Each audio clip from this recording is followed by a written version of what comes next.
Everyone. I'm your host, Paulina Sigala. Welcome to our podcast about the First World War. To this wonderful podcast that has been so eagerly awaited throughout the semester. Today, Diana, Nora, Lucia, and I are with you. We are very happy to touch on this great topic that not only marks history but also our hearts. Today, we are going to talk with several soldiers who survived this war. Let's give them a big round of applause. Hello. Short introduction. My name is Lucia, and I, among some partners, participated in the World War One. I speak for all of us when I say we are so happy to be here in your podcast, Paulina. Thank you for inviting us. What motivated the use of trenches in World War One? How did the strategy and dynamics of war change? What were the main characteristics of the trenches on the Western Front? How were they organized? The trenches were created to protect us after heavy attacks with guns and machinery caused many losses. They helped us develop better strategies, but over time, it turned into a war of attrition. Instead of capturing territory, we focused on holding it, making it harder to escape. To defend ourselves, we started using tactics like tunnels and gas attacks. The trenches were divided into three main positions and, some connected trenches. The front line, which faced the most danger, the support line, located behind to assist the front, and the reserve line, used for rest as a final defense. The connected trenches transported supplies and food. They were stabilized by sandbags, but rain often turned them into muddy, waterlogged spaces. Barbed wire discouraged attacks, but the trenches were overrun with rats and insects, spreading diseases that proved fatal. How was your daily life like soldiers in the trenches? Did you have routines or activities to follow? Our daily lives living in the trenches were hard and we usually followed a daily routine. Our days usually started with an inspection and then breakfast. Then for the rest of the day we did chores like patrols, digging and repairing trenches. And for relaxing, we like to play with cards, resting and writing letters to our families. How were the sanitary conditions in the trenches? What health problems did soldiers face? Oh, and did the weather conditions affect these diseases in your life in the trenches? The sanitary conditions in the trenches were horrible. It was always very dirty and filled with rats, and we had many diseases going on, like the trench foot and shell shock. When it rained in the trenches, it was like a nightmare, because since the trenches were underground, they often flooded sometimes up to waist level, and it was horrible. Also, the rain causes a lot of mud, which was a big problem because these wet conditions caused a lot of trench foot and in many of our people.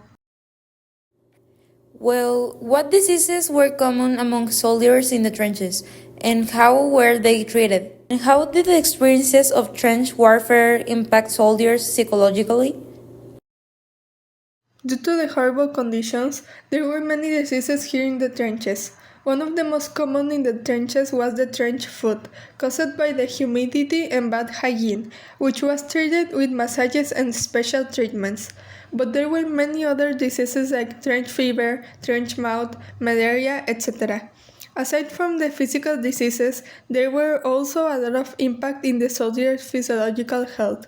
Shell shock is a post-traumatic stress disorder that affected a lot of soldiers in the trenches, which causes nightmares, panic, anxiety, etc.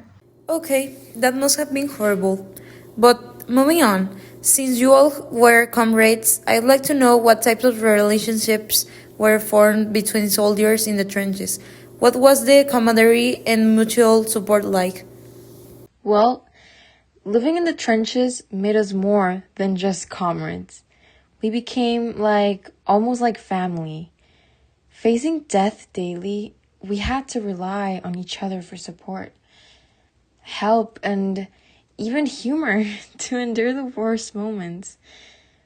We even shared stories about home, laughed to avoid tears, and built deep trust, knowing the one next to us would have our back. And did the different languages and cultures among the soldiers make it harder to get along? How did you manage those differences? Honestly, being from different countries in the trenches was tough at first, with language barriers and misunderstandings. But, well, we had to adapt, using body language and picking up a few words. Despite cultural differences, we were all soldiers, united by survival. In war, those differences fade, and what matters is having someone who understands what you're going through. How did you guys get food, ammo, and other supplies in the trenches? What were some of the biggest challenges when it came to getting what you needed? Well, getting resources like food, ammunition, and other essential supplies was a challenge. We depended on trucks to transport all of this from the rear lines. But the roads were always dangerous, and the weather often made things worse. You know, mud and rain often blocked the supply routes, and many times supplies arrived late, leaving us hungry and with limited ammunition. What was the food like in the trenches? What did soldiers eat, and how did it affect their health and morale? You know, the food was basic and repetitive. We mostly ate hard biscuits, canned meat, and tea. Occasionally, we'd get soup, but most of the time the food was cold and tasted terrible. This really hurt our morale because eating poorly in such hard conditions made us feel weak. It was hard to stay optimistic with such limited diet. What were you most afraid of in the trenches? How did you deal with those fears? Back in the trenches, there was a lot of intense mental and physical strain. And, well, there were a lot of new mental illnesses emerging, like, well, shell shock, which is a really known one. That one would cause hallucinations, nightmares, and immobility. You know, a lot of soldiers lost self-control. Some were trembling in fear, others singing crazily or staying silent. To cope, a lot of us would just like distract ourselves with activities like we would just play cards or writing, reading, while others use humor or sarcasm, offering emotional support to each other. What tactics did they use to protect themselves and survive enemy bombings and attacks?